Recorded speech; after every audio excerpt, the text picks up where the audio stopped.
The Judas in the Line of Christ by Ernesto Joseph Sandoval, melody produced by Greg Mason. When we open Matthew's Gospel, we read that Jacob begat Judah, rendered Judas in the older tongue, and from him came Perez, Boaz, Jesse, David, and at last the Christ. Matthew 1, 2, 3. Do not miss the weight of this name. For Judah, the forefather of kings, was the very one who once betrayed his own brother Joseph for pieces of silver. Genesis 37:26-28. Centuries later, the Messiah of Judah's line would be sold for silver again, this time by another Judas, a son of Israel who walked beside him, dipped his hand with him in the dish, and betrayed him with a kiss.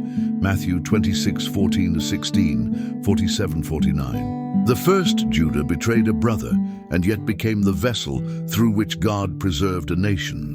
The last Judas betrayed the Lord of glory, and through that wound, God opened the way for salvation to all nations. Do you see the mystery? Betrayal did not derail the plan of God.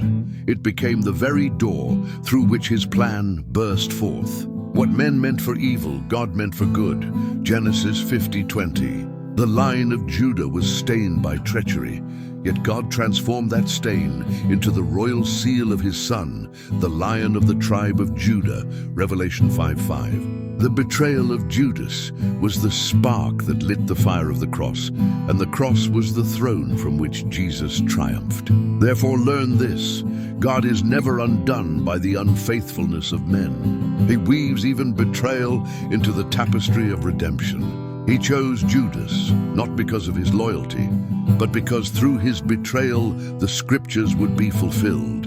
The Lamb would be slain, and the world would be saved. Let no one say, my sin has ruined God's plan. No, Guy, even the darkest act of Judas could not change the will of heaven. Instead, it became the very stage upon which grace triumphed. If God can turn the betrayal of Judah into the birth of kings, and the betrayal of Judas into the salvation of the world, then surely he can turn even your scars into testimonies of his glory. Amen.